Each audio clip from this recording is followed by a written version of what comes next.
everybody. This is Chris Graham here with the National Racing Network. Welcome back to another edition of the Pizza at the Pagoda podcast. I will apologize first and foremost for my voice sounding like absolute crap. Still getting over whatever the illness, syphilis that's going around. So we'll apologize for that one. The other one, well, our podcasting host managed to screw the pooch a little bit. We have 2 episodes in the can that we thought we released that apparently you never got to hear. So we're going to cut them apart. They'll become kind of best ofs that we'll release over the course of the month of May. Last week's had a pretty important discussion in light of some recent events in the NASCAR world, and we will be continuing that discussion probably next week as we kick off the month of May. So looking forward to some of that stuff coming up here. We'll have a lot of content for you, that's for sure, coming up, because it is almost May. It kind of makes me sad a little bit. Do you know what Indy means, Chris? Indy means I get to be happy for a month. You cannot wipe the stupid-ass grin off my face the entire month of May. But we're going to start it in Alabama, which... No. Okay, we'll take it. We'll get to that discussion. So it really is the Augusta National of motorcycle racetracks. You knew we were going there. You had to know we were going there. 2 minutes in. Thank you very much, Jason, for those of you that had We haven't even done What Are We Drinking yet. I know. How about we introduce who the hell is in the room? Ben Carswell is joining us as always. IndyCar reporter extraordinaire for the National Racing Network. James Watson and Jason Owens are both doing double duty at the moment. They are driving in the Indy Pro 2000 official series race on iRacing. And Mike McCullen, I believe, is drinking heavily with me from the artist formerly known as Indianapolis Raceway Park. So, yeah, if you hear random expletives from me or Jason, you know what happened. Pretty much. But we'll start the show off as we always do. Outside of the water from the garbage disposal, what are you drinking tonight, Ben Carswell? Well, I hate to let you guys down, but I had a little bit too much to drink last night, so we're sticking with a nice protein shake today. What do actually do with it? It's vanilla ice cream flavored protein powder, and when you blend it up with milk, it really tastes like a milkshake. It's like a dessert. You keep telling yourself that. It really does taste so good, man. Keep lying to yourself, Ben. It's okay. James, what are you drinking? Sunkissed blueberry lemonade. And the fumes of every other pretend race car in front of you. Hey, I'm fourth. Cut me some slack. Put some respect on my name. Maybe. We'll see what you have to say later in the show. Jason, what are you consuming at the moment? Highland Park 18. It sounds delicious. Actually, it sounds like I need a scotch right about now. Mike, what are you imbibing this evening? Goffel Kolsch. Gesundheit. Stand by. It's a good one. I have a Boddington's Pub Ale in front of me. The creaminess of this beer feels fantastic. I'm not going there. You are going to take that joke? No. You set it up and just let it hang. You made the let joke. it hang out there. God almighty. That is so damn disappointing. All right, boys. We need to do. 5 minutes in and we're already off the rails, ladies and gentlemen. Oh, this is going to be a good show. This one's going to be fun. Let's start things off. Do we want to go good to bad or bad to good? Yes. Let's go bad to good so we don't get too off topic later in the show. Okay. So we go farther off the rails as we go on. That is correct. So let's do this. Let's discuss the Honda Indy Grand Prix of Alabama presented by AmFirst. A race title so long it takes up 2 lines on the official IndyCar news release. Running this weekend, Friday, April 29th to Sunday, May 1st. at Barber Motorsports Park, a 2.3 mile, 17 turn road course, which IndyCar PR feels the need to tell us is run clockwise in Birmingham, Alabama. It's going to be 90 laps, 207 miles for the IndyCar Series, 35 laps or 55 minutes for the Indy Lights Series. Jason, you already started on Barber, so we'll let you rant for a moment here.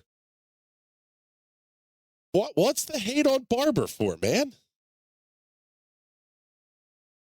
It's not good. Jason's probably very busy right now. He Not lost trying to it in crash a front of race me. car. Oh, Jason's busy crashing. Oh no. Shocker. Anyway, He's dead. All right, Ben, we'll come to you then. I'm not dead, but Oh, go good. back to the Good, good, good. question. Okay. All right, so Jason, why do you hate Barber? I think it's a motorcycle track that has been co-opted for IndyCar and generally doesn't put on great races. And I hate driving it in sim. Yeah, if he's anything like me, he's gone off of the one kind of Eau Rouge type corner on the back straightaway because you can't figure out where to turn. Which one? You're gonna have to be more specific. Yeah, Is that That describes right like before- half of the corners. you're right. Or how about the downhill blind chicane? That one's fantastic. I love that corner. So, I want to see you drive that corner, Chris. Not I a do chance. too. You know what? I will do it for the memes, maybe during the Pizza at the Pagoda watch party this weekend. Yes. Yes. Maybe I will fire the sim up while we're on the air. Oh God, how cool is that? Look, holy shit! How's that for brainstorm ideas? Live track maps, like pre-race from iRacing. We'll do a live in-car feed. Hey. Whoa!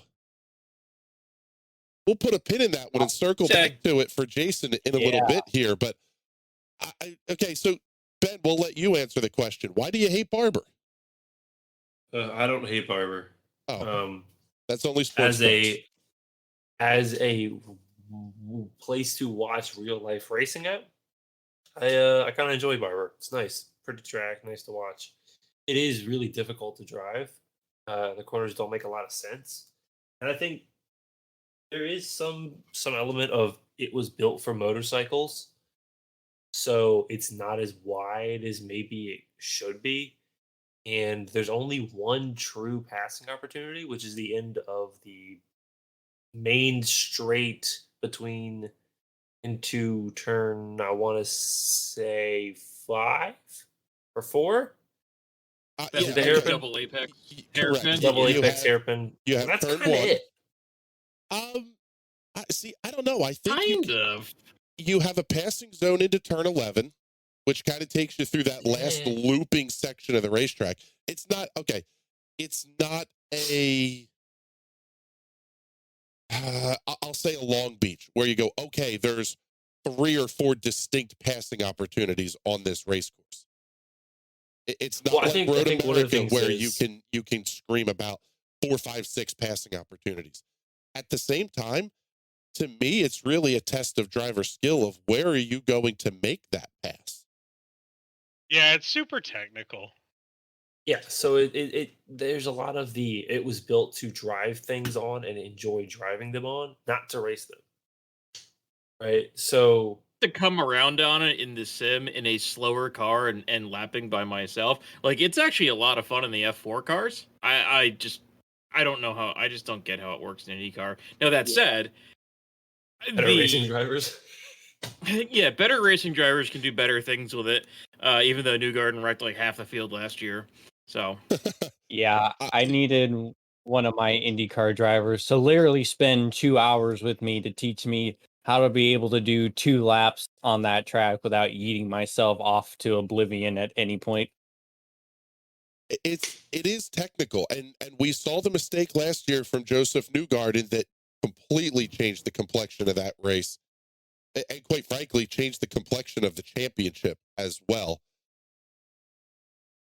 Barber kind of has a reputation for that, though. We saw the one year, what was it, 2016, 17, something like that, when Bourdais had one of the most epic rain drives I have ever seen on slick tires trying to get to the end of that show. Graham Rahal has had a couple of great battles, multi-lap dogfights. There's moments that come to mind about Barber, not necessarily full races. Yeah, I agree there. Like the 2016 Barber race, I believe that was Pagano's championship season, and Rahal and Pagano were just dueling, the last 10 laps until Rahal tried to drive it up his tailpipe and broke some stuff. I think he still finished second in that race though. So yeah, I think you're right. I think it has good moments, but I've never watched a race at Barber and been like, that was a great race. I've watched a race at Barber and said, that had some cool moments, but overall, that was kind of brutal. Yeah, and I think this has the potential to potentially have some of the ugliness because we have a lot of guys who have not been here before. The rookie class now, David Malukas does have a win there. He picked How many up, cars does DeFrancesco take out on lap one? All of them. All of them. It's a verbal Kermit Norman. Oh my God. Oh, that's a deep cut. Oh, that's way down the iceberg. yes. Or do we? I don't think we want to go down there just yet. No, we don't need to go down our Save that for the next show. iceberg. Stay on the rails. Off-season content. No, nobody needs to. No. We'll try. All right. So, what are we thinking as we head into this race here? They didn't run it in 2020 due to the spicy cough. Alex Blue got the win last year on And April got called for the 18th. championship by yours truly. That is correct. Oh my God. Yes, Jason. You Yeah, called there's your it. Kermit Norman. Golf class. Yes. Kermit that. He's done it too many times. Going back through the list of winners here, Takuma Sato with a win in 2019, 2018, and 17. Both went to Joseph Newgarden. Simon Pagano in 2016, Newgarden in 2015. A couple of wins for Ryan Hunter-Reay in 13 and 14. Will Power in 11 and 12, and Elio Castroneves took the opener. Does the rest of the grid kind of have to be crapping themselves a little bit that Team Penske kind of owns the place?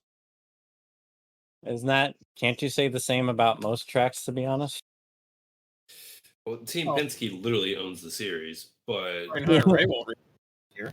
I'm speaking more specifically to the form that Penske is on this year. Yeah, I don't think you're even as worried like Penske does well here. They're just doing well Penske everywhere. is PP. Penske perfect. Exactly. They are firing on They're good everywhere. all cylinders this season. And yeah, that was a racing pun, but no, they are seriously firing on all cylinders. They look untouchable right now. Like they haven't borked a strategy, they haven't screwed up a pit stop, they haven't set a car up wrong. McLaughlin salvaged an awful weekend at Long Beach after a cracked header, and then he still put it into a wall, kind of. But yeah, when Penske is at the top of their game like they are, it's not going to be pretty for the rest of the field. Yeah, and quite frankly, that domination is continuing even to the stuff that doesn't totally count all the way. Joseph Newgarden, also the fastest in testing at the Indianapolis Motor Speedway this past week. Now, it's testing. You're not going to show all your cards, blah, blah, blah. And I think we're probably at a pretty good point here that we can transition to Indy testing. We learned some things, but I don't think we learned a ton. Joseph Newgarden going 229.5, I think, was a big-time surprise, considering that the track was pretty green. Weather conditions were okay-ish, fairly cool, but you're still talking about laps in testing over 229 miles an hour. It's terrifying. terrifying. Yeah, I don't. It's just insane, man. Yeah. It's crazy. We're talking testing, and they're going out there That's and they're crazy. slapping it on the table. Yeah, that's. You know what? I mean, we had probably one of the closest calls I think you could even have with Herta and Ericsson, the power Yes. sliding up. Oh, I don't geez, think they yeah. were even at 220. Yeah. It looked like they were around 205, and I just that extra 15 miles an hour, man. If you haven't watched that video of Herta avoiding willpower, I strongly suggest you watch it because it is otherworldly. Yeah, Like, it's I had to rewind and rewind until finally I could see power like a fraction of a second before Herta adjusted. And even then, the reflexes, it's just Okay, and can we also comment on the fact that even a handful of years ago, the car would not have corrected the way it did? If he made that hard of a turn to the right to avoid willpower that he had to make, that car goes straight to the outside wall. There was no ability to save it. We saw Well, they that with also had a little bit more downforce on than they would normally in practice. So yeah. All I know is that video is a NSF PF, not safe for power fans. my Not God. safe for Herta's pants. Yeah, I was yeah, gonna say that was the code brown of all code browns. And then Ericsson too, having Herta come flying across his nose. It's yeah, just- it was eerily reminiscent of the Alex Zanardi wreck. yeah, scarily. Yeah, I well, don't they say that they have fixed that section of the track. I didn't see any issues with it on the second day of testing. So, but that was a scary moment. I don't think you can gain anything from testing though. I think and they it know wasn't what they're looking for, but we're just sort of watching it to watch cars go fast. yeah, well, At the Speedway. to wrap up the discussion on the power incident, Will was not the only one that had the issue. Alexander Rossi wrecked his car there. Elio Castroneves wrecked his car. You're talking about 6 Indy 500 wins across those 3 drivers. It wasn't And like how it was many the new laps? guys having an issue. Right, that's what I'm saying. Tens of thousands Yeah. of laps combined. That seems to be something that they fixed, but again, and it popped up so suddenly. Well, What yeah. happens Can we when it talk pops about up? how the Speedway's response was literally they brought the entire tire dragging apparatus back from 2 hours away and the entire grounds crew from 2 hours away into the Speedway and worked till the rain started at midnight to clean it Yeah. up? Super impressive. But I guess just the worry is, and I'm sure that they've looked at it and gone, what caused this, and how do we make sure it doesn't happen on May 29th? Because if that happens on May 29th during the race, you get more, you get a situation where maybe somebody's not like so eager to lift immediately or thinks I can get around this. Any less when they're in absolute kill mode. That just looks like scary. It worries me. Yeah, It freaks me out. it will be something that I'm pretty sure you can say will be addressed, both by the teams and the Speedway before we get back there for really the Indy GP, because where power spun, do they use? Trying to remember, are they on that part of the access road for the GP? I think they are for pit in. Are they there for pit in? No, they're not. No, because you kind of go a little bit further and then you make the hard left. That makes sense. They don't run turn 1 for the GP anymore. Time to find a track guide. Yeah. Again, we're experts Say, we know what the Indy hell we're GP talking track about. map. We know what we're talking about. No. Parts. They sort of run into pit out, but they cut the majority of it off. Right. Correct. Yeah. Exiting Make the that final big- corner, that big arcing Yeah. right-hand turn onto the front straightaway. So they don't run turn Yeah. one anymore. No. Quite frankly, it gives the speedway a lot of time to address it before we're back there on, I guess, the second or third week of May for practice.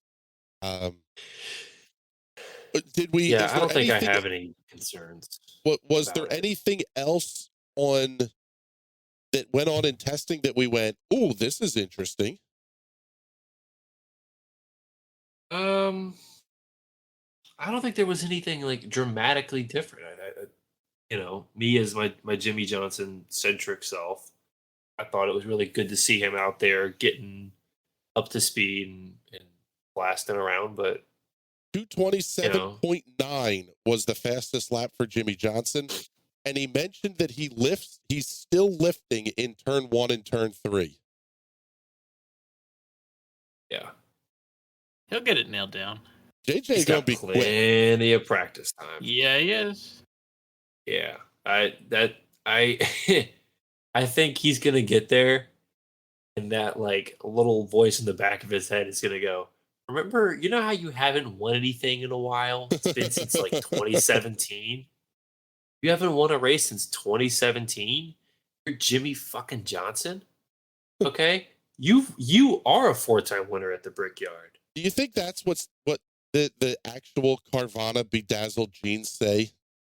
They don't, the ones that he actually wears don't Fucking say Johnson. Carvana, but it does say Jimmy fucking Johnson right on the back. on Because the he's ass of Jimmy the jeans. fucking Johnson. Honestly, that's like my one. This is a little off topic. I'll keep it quick. My one thing with Jimmy is I just want him to be a little bit more Kyle Busch in a way and just be like, I'm fucking Jimmy Johnson, man. You know who Boom, the fuck confetti. I am? He's a good Boom human, confetti, though. motherfucker. I know, and it's why I love him so much. Because I would And the Bushinator is not What? ish. If that Kyle was Busch me, is I would putting be on an act. even That's not who he more is in real life. Yeah, I agree. Yeah, I with agree. you. He's putting on an act, but if you put on an act that you're a D-bag, aren't you really a D-bag? He's No, really good at because that I've act. heard a lot of stories of him just being a really good He dude. does and seem being like a nice. really good dude behind the scenes, but like I think at this point he's playing it up do because you play the heel people, just to be the heel? I mean, I think people expect him to be the heel, so he's Yeah, but gonna you don't give need to play the fans what they heel when want. your kid's racing a go-kart. exactly. That's I exactly watched where I was going with that, watched Chris. him climb up into a flag stand to scream at a flagman because he felt like his kid got hosed or something. And it was broadcast. There's a clip. In fact, the flagman pulled the NRN clip and tagged him in it on Twitter going, Beautiful. see, white flag was out, dickhead. That's like- amazing.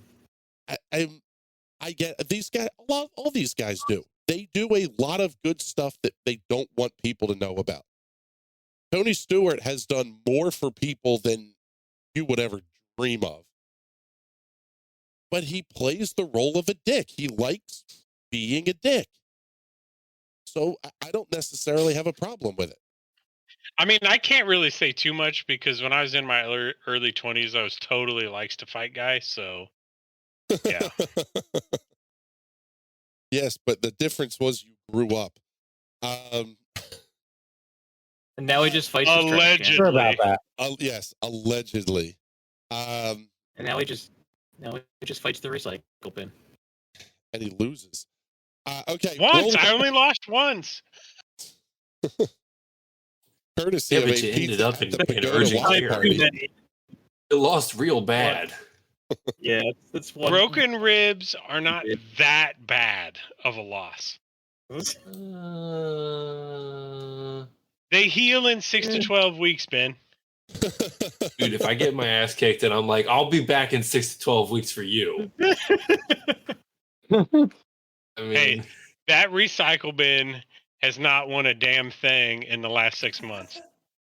Well, yeah, you haven't fought it again. We'll change that one soon enough. All right, looking kids ahead. undefeated. undisputed heavyweight champion of the world. The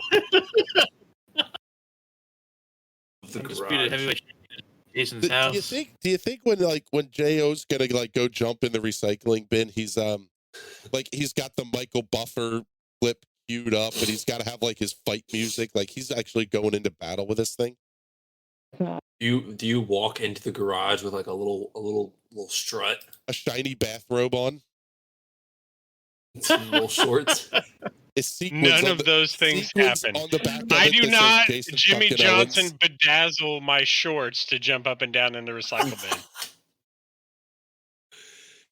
Oh man, we got to get some good like. Oh, we are so recycling off the rails. mottos for you. Oh, we are fantastically off the rails. Let's bring it back here a little bit, people. Today, IndyCar released the updated qualifying format for the world's greatest race, the 106th running of the Indianapolis 500 presented by Gainbridge. It's actually not that far off from what is traditional IndyCar qualifying at this point. It looks like road course qualifying. Correct, on the road courses. We're not going to get more than 33 cars. You'll be able to knock me over with a feather if there's a 34th car that rolls out of gasoline alley. So the way the field's going to be set, full field qualifying. So we'll be able to knock you out of a recycle bin with a feather. That is if there's correct. A 34. Just making sure we're on the same page here. That is correct. In Got fact, it. I might even climb into a recycle bin just for you, buddy. Okay, so qualifications for the full field will occur Saturday, May 21st from noon to 5:50 p.m. Positions 13 through 33 will be set, and they will not requalify on Sunday. Basically the same way it's been run in the past. You're going to get your first trip through the line. Once everybody has gotten their trip through the line, it splits up into two lanes. You can either have the regular lane or the fast lane. You go in the regular lane, you can make another 4-lap attempt. It doesn't count against you. No harm, no foul. If you get in the fast lane, you have to withdraw your qualified time. That then puts you back on the speedway faster than everybody else in the slow lane. You'll get to take your 4-lap attempt.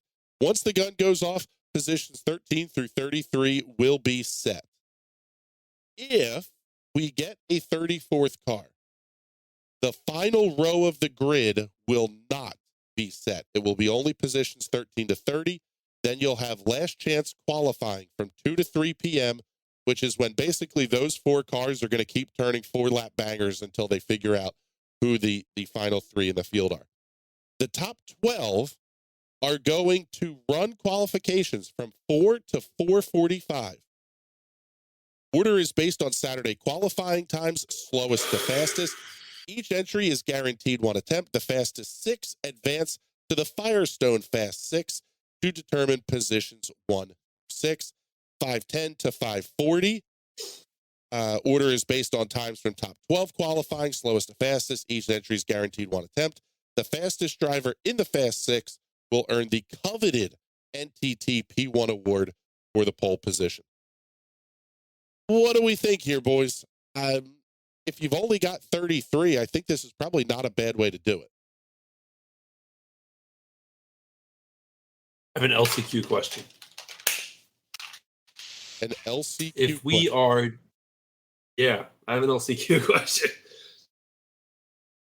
If we have the final row of the grid, which is what goes into LCQ, if I'm not mistaken, for what you said, why? Why does that matter? It's bump day. It's the No one's drama getting of- bumped. Correct. There is no last chance qualifying if there's only There 33 will entries. be a 34th Okay, car. that's what I thought. So where are How- you hearing that from? What? You're going to be in Seattle. I'm okay? inventing in my mind that RHR runs a third Michael Shank Racing chassis and is the 34th car after He runs for Steph Honda? Wilson gets the 34 in a JHR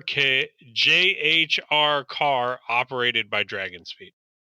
Correct. That sounds like the most likely combination for the 33rd car for anybody that may not have heard this information. Juncos Hollinger is going to have Stefan Wilson, who is part of a different team, running a car crewed, engineered the whole bit by Dragon Speed. Basically, Dragon Who's the Speed second? closed up shop during COVID. They closed their IndyCar program down because it was too expensive. But they still have the personnel. Oh, I can't keep track of these teams, dude. Breyer and Ryan And they are have running really, really good personnel too. Like their their mechanics and over the wall crew is top notch. Top notch. But there's a whole lot of IMSA and WEC and all the other sporty car stuff going on before and after. So there is still, my understanding is there's still a little bit of a question on Dragon Speed's commitment to this thing. Quite possibly, Does the could check be, clear? I think that's the commitment, right? you don't want to take your guys away from the day job that's actually paying the bills for the race team. Kind of, but at the end of the day, like, multi-millionaire sporty car amateur guy is still going to write the check, whether they're at Indy or not, for the sporty car stuff. Good point. The sport car is going to run. My problem is if I'm the guy cutting the multi-million-dollar check, I'm saying y'all are going to have your boys here working this race car. We don't need to be off playing around with open wheel stuff.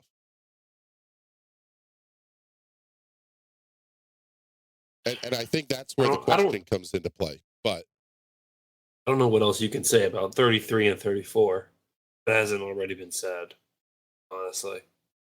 Yeah, I would agree with that. We're going to have 33. We'll have 33. Yeah, I mean, I don't think that, and that was the little gem that came out from the Paretta conference, was that there will be 33, maybe 34, which to me sounds like we'll have 33 and someone will go, well, we tried for 34, we couldn't get there. Correct. So you don't get to 33 without going, you're not going to get bumped, you're going to be in the race. I think that's the biggest one. That's the commitment that will get Dragon Speed on board, is you can't get bumped. Because you don't want to throw together that last minute program and then you get bumped. You spend the whole month there and you get bumped. You're talking easily $1 million investment. Yeah.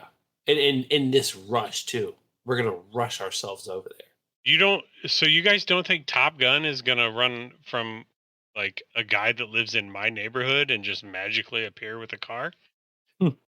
No, because apparently a court has it. That was right. That was totally a sarcastic comment, Chris. There's no way. I mean, could you fit in that car? You fit in a recycle bin. You've won it, Indy. My goodness.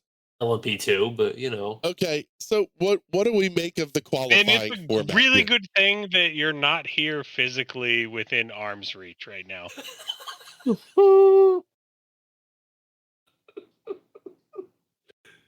We have to do one of these watch-alongs live from a racetrack somewhere.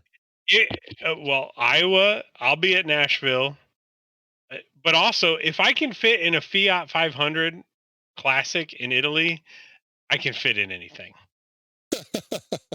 I'll just go on the record with that. Okay, so getting back to the discussion that was at hand here, what do we make of the qualifying format? I don't know how much I like the idea of the traditional way of winning the pole for the 500 is one badass balls to the wall 4-lap run on pole day. Now you have to do it at minimum 3 times. Twice. Three times. You're right. Saturday and twice on Sunday. Correct. But I wished, so what I was hoping when this leaked yesterday is that it would be like a 2-hour open session with you can pull your time with the lanes and everything. But I think the teams put the kibosh on that and said, no, we don't want it to be an open timed session. I think it's better than it was with the top 9. I think it'll be more drama. It'll look better on television. Do I wish it was better? Yes. Do I think it is better? Yes. So overall, I'm positively ambivalent about the change. Yeah, it seems a little complicated for my tastes. I think probably the 2-hour session and then you do your fast 9 is probably the best way. You know, and then well, you get yeah, your fast because 9 on TV, and that's like the real like what's gonna happen. But you know, this is we'll see what happens. I think the drama is there anyway, so you don't have to manufacture it. And I think racing series get caught up in that. NASCAR is the obvious example where they go, "How do we make more moments?" This is a moment. You don't have to do anything. It's freaking Indy 500 qualifying. It is a huge thing, and it doesn't need anybody to help it. I really agree with you there, Ben, because when you look at the way the times are scheduled, it's 5:10 to 5:40. It's a half hour for 6 cars to go out and make a run. You start to factor in the commercial breaks and everything else, you're going to get one run. This isn't a, Will Power bobbles in turn 3 on lap 3 and he goes, I'm putting it back in line. That drama builds itself. You don't need to add anything to that. Let this stuff happen organically. You already have the time clock pressure. I guess the deal is it's going to be on the mothership NBC. So from 4:45 to 5:10, they're going to be interviewing drivers 7 through 12, et cetera, showing the other pre-recorded content. And then you're going to run the Fast 6. I understand it builds drama, but it doesn't, you don't need it. You're at the speedway. That's my take on it. I think you're wrong. I mean, okay, go ahead. No, I think you're right. I think we don't need to build drama because it's the speedway. It just, I don't know. I like that IndyCar is not afraid to monkey with stuff. It's, I don't know if it works, cool. If it doesn't work, they go, oh shit, won't do that again. But at least they're not. I think sometimes we can get too carried away with, that's not how it's done. It's not tradition. It's worth a shot to play with. I think it's worth a shot to play with.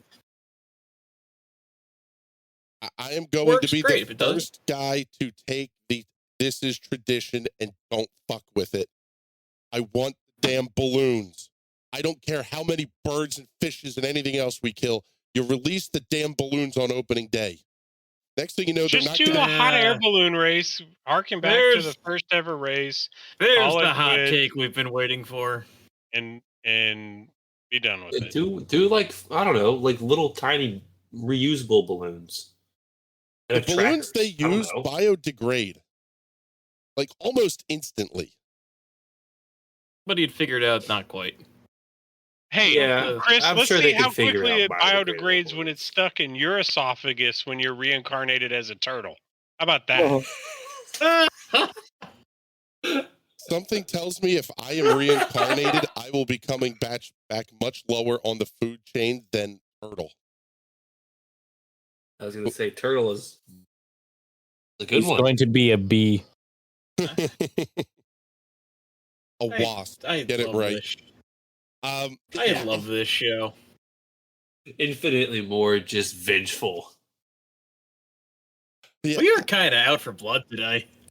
You know what? It's Barber week. We hate the track. I actually don't hate Barber. And we're going to get to that. Search your soul. You know it to be true. At least we're not going to a parking lot in South Florida. Bingo. A parking lot with a fake Marina in a fake parking marina. lot. That is the most F1 bullshit I have ever heard. They just combined F1. You know how and bad Florida. that paint on the tarmac is going to look in 7 years when they never go back after this year because all the cryptocurrency vendors lost their frickin' pants? It's going to be like, it's going to be on like Lost Adventure, whatever that website is where they go to places like Thunder Island and Carmel Westfield. And like It's gonna be people on are that like, Dale Jr. show on Peacock. yeah, right, exactly. It's going to be a Lost Speedway. Do you think Dale Jr. goes down Outside the there for the football F1 race stadium. to film Lost Speedways? There's while F1 is there? 0% chance Dale Jr. goes to an F1 race ever. There's not enough Busch Light or Bud Light or anything that Dale Jr. would want to do at an Dale F1 Jr.'s race. been to an F1 race. Was it Coda? Wasn't it Coda that he was at the NASCAR race at Coda? He was like, "Why is there no beer?" Where is the beer?" Exactly. That's what I'm saying. He'd go to an F1 race and be like, "These are not my people. I'm out." That was at the NASCAR race too. Right. That's what I'm saying. If he's doing that at a NASCAR race, there's 0 chance he's going to an F1 race. Oh He needs my to come to god! the Indy 500. Like He's been to the Indy. I mean, 500. can you see has he? Oh, Can yeah, you it says see- it's TV probably. Dale Jr. hanging out on the grid with Kanye West, Pitbull, maybe Pitbull because he's a team owner in NASCAR, and like 100%. 7 other like hip hop stars? Dale Jr. is going to be like, "Can I just get a beer, guys, and go record my podcast and talk Dale about?" Jr. was Junior's on like an MTV Cribs. That's Yeah, not Dale Dale Jr. Jr.'s would an icon to all of absolutely them. get along. Well, first of all, I think you understand. You are underestimating the like reach that Dale Earnhardt Jr. has. Like there are people I know who don't know racing. They know Dale Jr. Everyone knows Dale Jr. Not even Dale necessarily. Dale Jr. Dale Jr. is a cool dude. People know Dale Jr. Like, holy shit, is that Dale Jr.? You'd be like, yeah, man. Oh my god, people get fucking excited. Then they break out the Dale ball and like it really gets rowdy. All right, it's time Dale for Jr. picks. We're already 45 God. minutes almost into this dumpster fire. It's time Can I for go picks in the top 3? and something else we get to argue about. We will be picking in reverse order of the point standings, at least for round 1, which means I get the first pick, so I have to defer to last.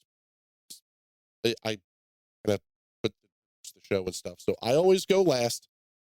Means Jason Owens, you have first pick in the Barber Motorcycle Grand Prix draft.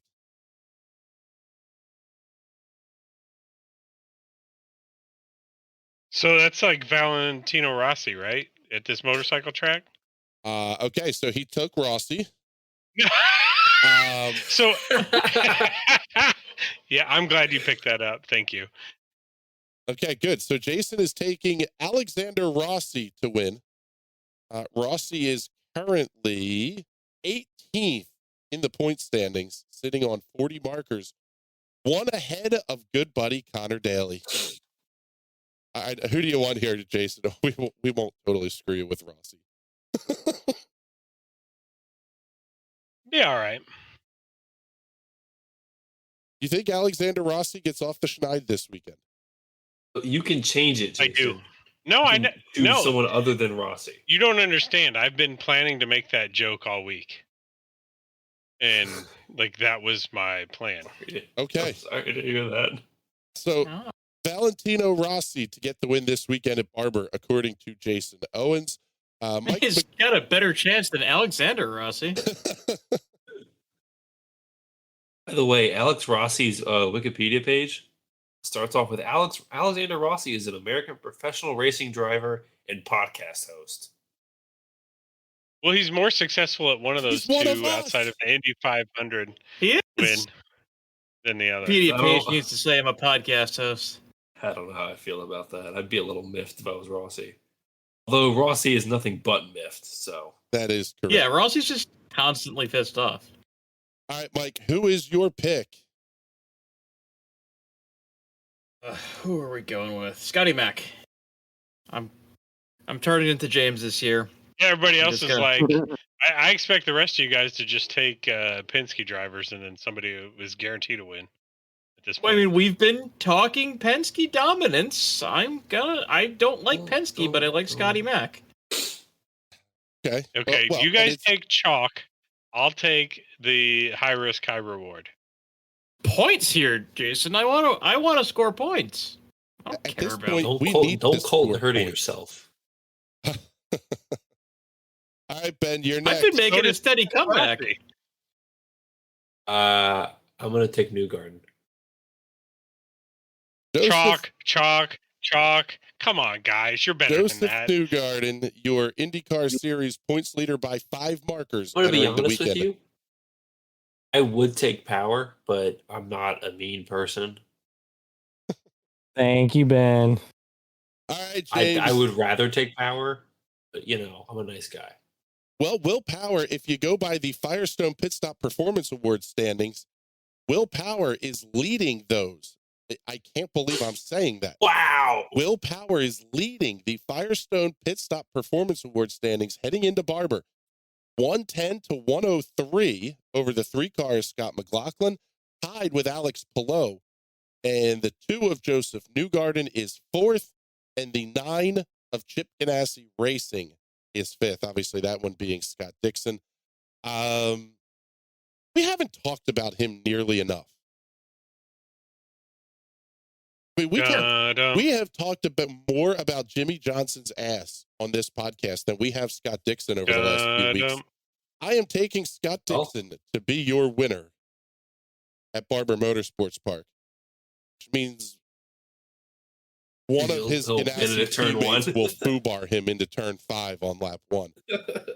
Time for the anchovies. I don't even know who I want to take for this one. So we'll go to Jason. Who is your pick for anchovy of the week? Anchovy of the week, I'm going to go with, and it pains me to say it because I want him to do well in the championship, but I think Scotty Mack's going to have something happen this week. You know what? I feel attacked, Jason. Well, I said the same thing a couple of weeks ago. The guy can't continue to be a top 2 finishing machine.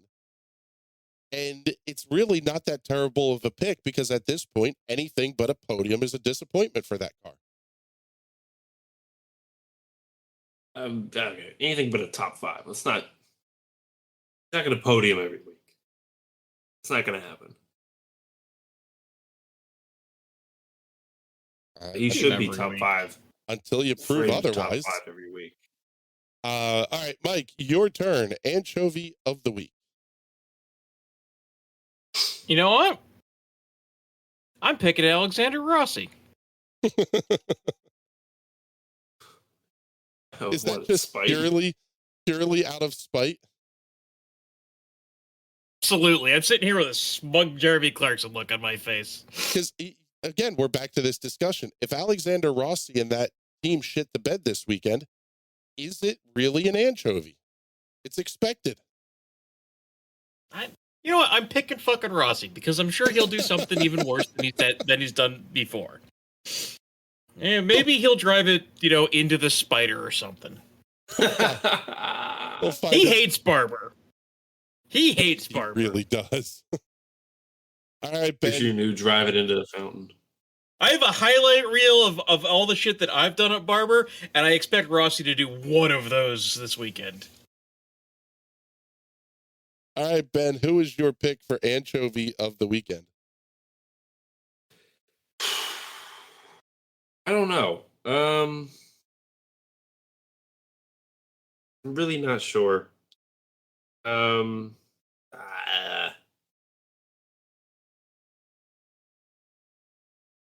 gonna go with Christian Lundgaard. Interesting pick. Lundgaard entering the race 17th in points, tied with Felix Rosenquist. Couple of markers behind Takuma Sato in 15th, couple of markers ahead of Alexander Rossi in 18th. We're kind of in that very tight midfield battle where you go from a 20-point swing takes you to from 12th place Simon Pagenaud all the way back to 23rd place Callum Ilott. A bad weekend here at Barber is really not how you want to start your month of May.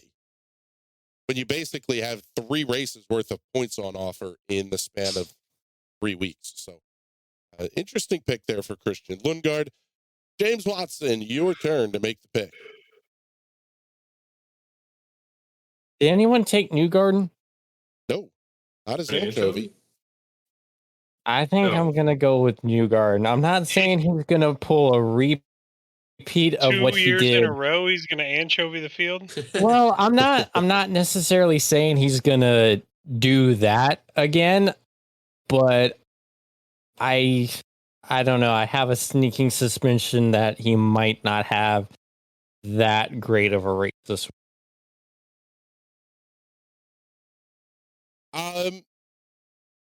At some point they have to come back to earth, right?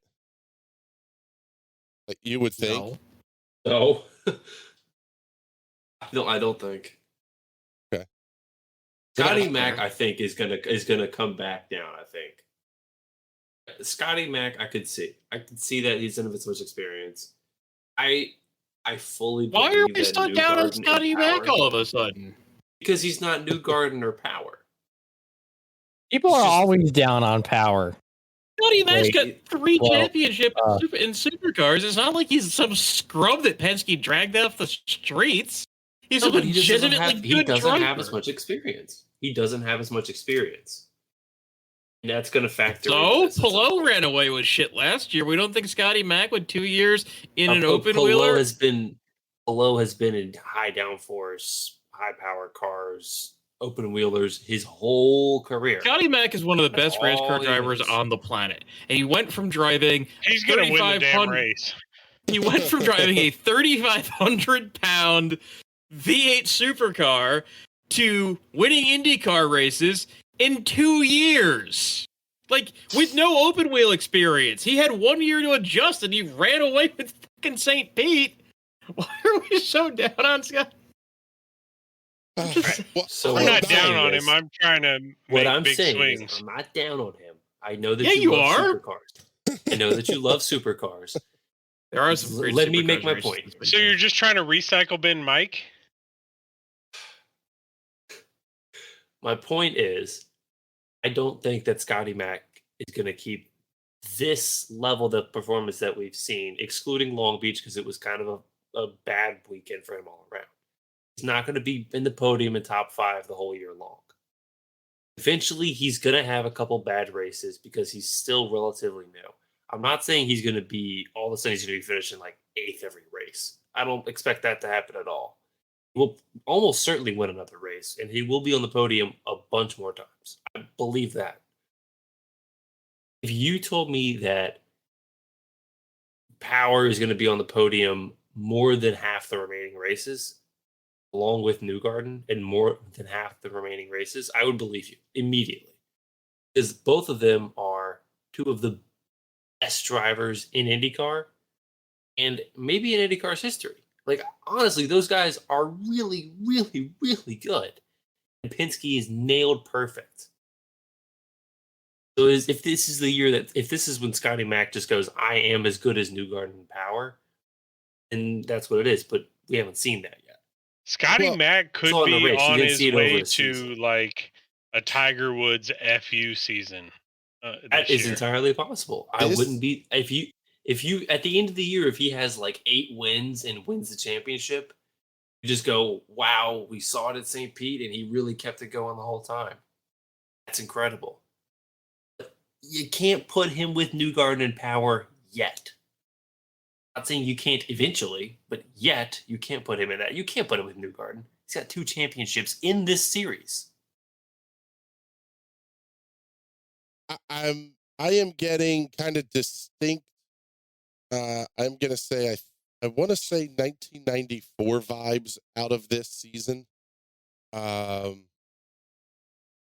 94, 95 Team Penske type vibes when they had Emerson Fittipaldi and Al Unser Jr. at the top of the board, which very much kind of fits the mold of Will Power and Joseph Newgarden.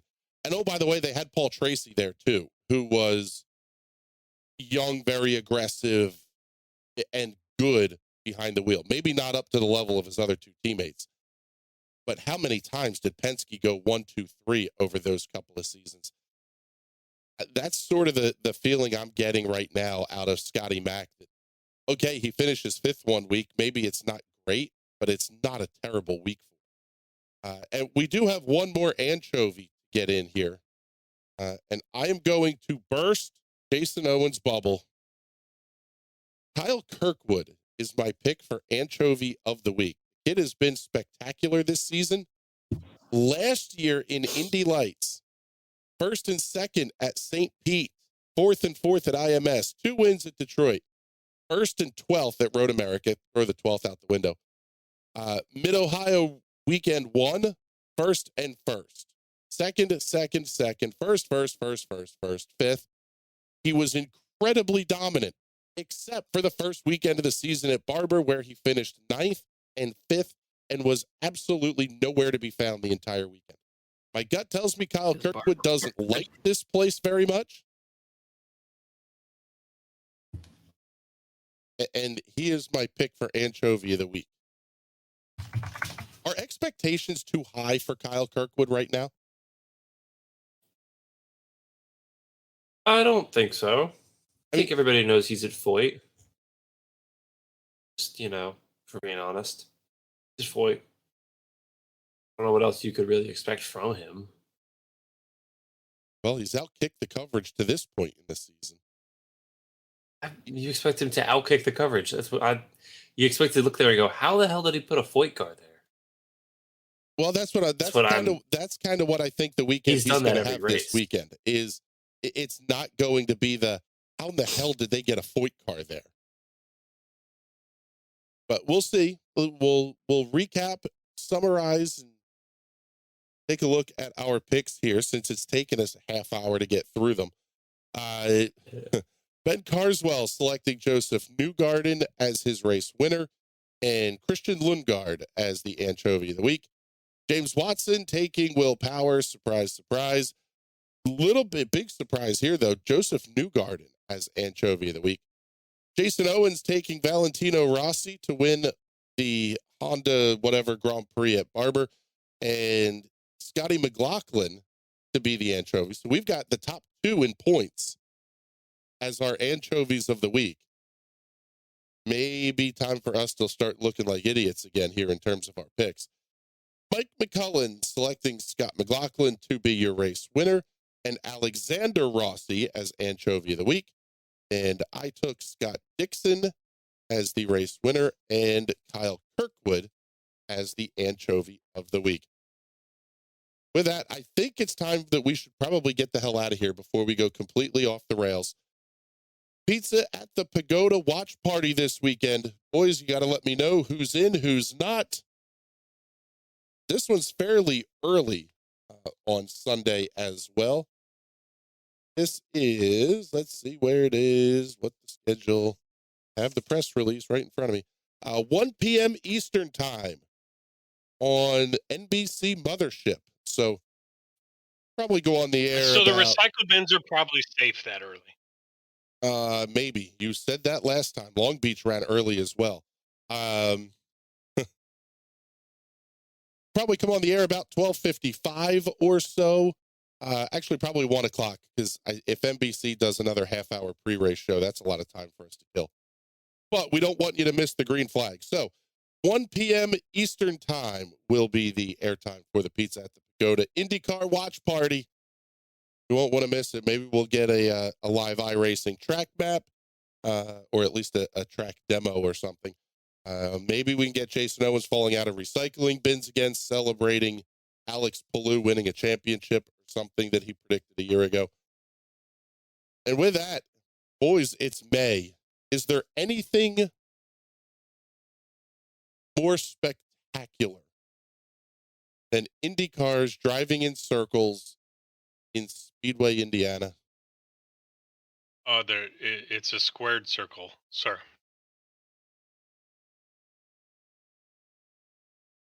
Killing me.